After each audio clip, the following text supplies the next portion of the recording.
So, America, what will we do about this dumpster fire? How are we going to survive this mess? Will we last another 100 days? And what will this country look like? Listen for some tips and perspective. Hi, it's the Urban Lady Prepper. I help single moms and solo women with practical emergency preparedness. But of course, all are welcome to be prepared for whatever happens next. When I began my blog and podcast, one of the things that blew my mind was the number of people, single moms and solo women in particular, who were not prepared for the most basic emergency. They didn't have enough food to last a couple of weeks, and they didn't have enough water. They didn't have a go bag in case they had to leave in a hurry. This is pretty basic stuff. But sadly, I've come to realize that just as people are cavalier about emergency preparedness, they're just as cavalier about what's going on right now. And it's made me realize how fucked we are as a country.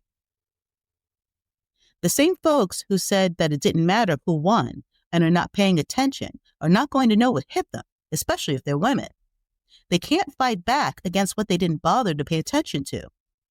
The ignorance about the depth of what's happening is appalling and disheartening. And the same people who boasted about how free we were, how everyone comes to America to become successful, that we have certain rights that can't be taken away, aren't fine with watching that all disappear. Tomorrow is May 5th, Cinco de Mayo. Like St. Patrick's Day, where everyone is just a little bit Irish, on Cinco de Mayo, everyone's a little bit Mexican. The idea of people who support Mexicans being deported, putting on a sombrero, slapping on a fake mustache, eating tacos while slamming Coronas is awful. Although I'm sure some crusty pustule of a human being will find it hilarious. In the U.S., there's nothing to celebrate right now. Anyway, tomorrow is considered by many to be when the costs of things will start to skyrocket. You might want to go to the store if you haven't got what you needed, like now. Those new tariffs, the stupid trade war that failed last time is going to start hitting, and it's going to hit hard this time. If you have not begun prepping on at least the most basic level, you're going to be screwed. And if you're thinking to yourself, why is she mentioning it the day before? You must be new here. And if you aren't, you shouldn't be shaken by it because you've been preparing all along, right?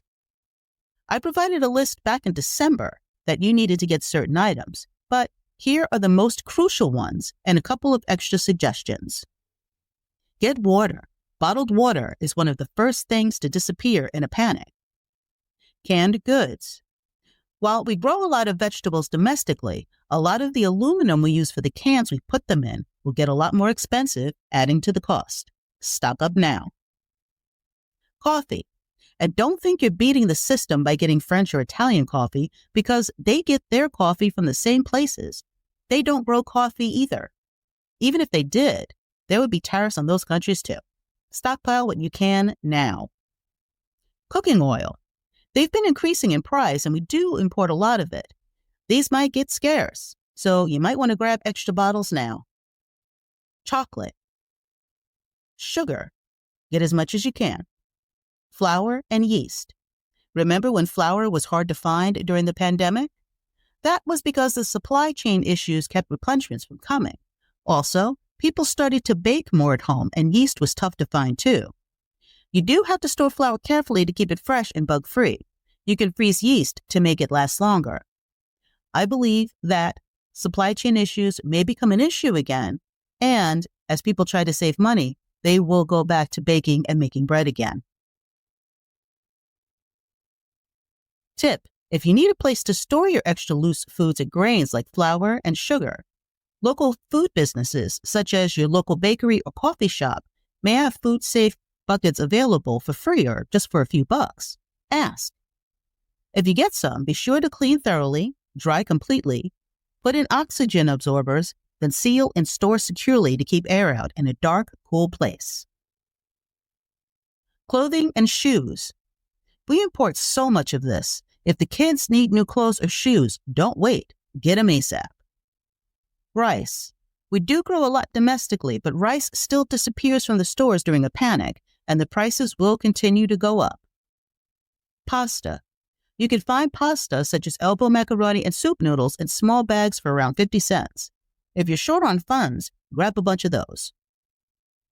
Produce will also increase in price, so if there are some fruits and vegetables you can freeze or buy frozen, now's the time to get them. Paper goods, like toilet paper and paper towels. Just because you know it's made here doesn't mean everyone else does. Remember the pandemic when you couldn't find any? Freeze-dried or powdered versions of milk, eggs, and butter. These things are much better than Remember if you haven't had any lately. Over-the-counter medications such as ibuprofen, aspirin, Benadryl, and cold medicine. Your medications. If you're on a subscription, don't count on it. If it continues, the prices will increase. Click my link in the description for Jase Medical, which now provides daily common medications through licensed physicians, and stock up. You'll get 10% off and have peace of mind while saving money. I further recommend that if you really need a car, get one before the tariffs kick in. As I predicted, used car prices have skyrocketed because new vehicles were too expensive, and once the tariffs take effect, they will be completely unaffordable. If you're hanging on to your job with both hands and depend on your car to get to it, this is something to consider.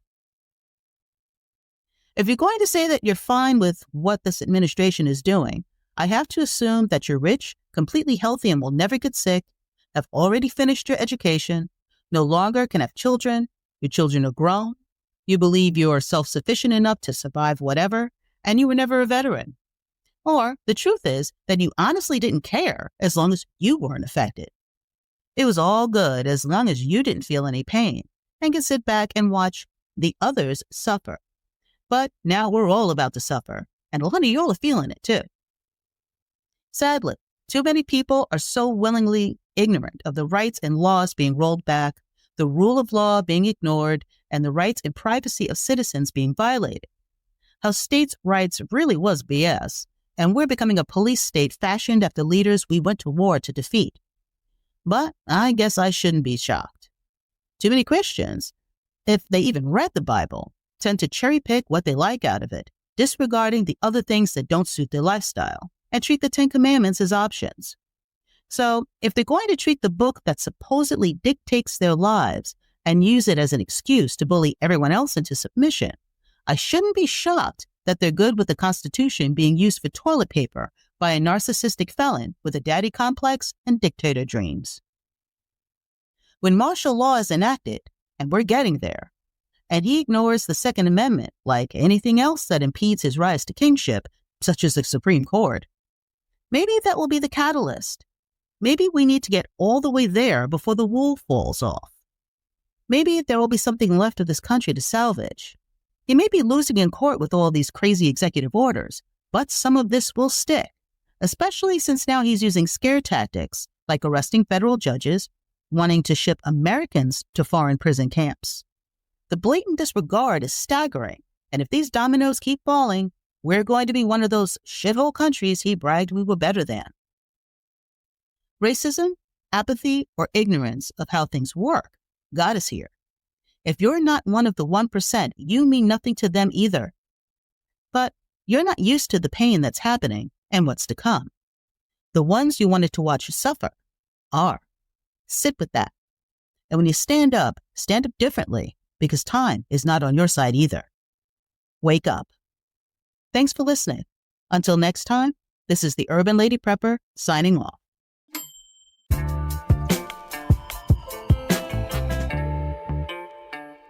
I'm sure I've given you some things to think about as you go through the upcoming week. Has this episode resonated with you? Let me know in the comments. Don't forget to click the link in the podcast description to get your free Essential Prepper checklist. While there, get one of my cool designs on a shirt, hat, mug, and more at my Redbubble store. Or you can always buy me a coffee or get a Jase case for your emergency medical needs. It helps support what I do, and I really appreciate it.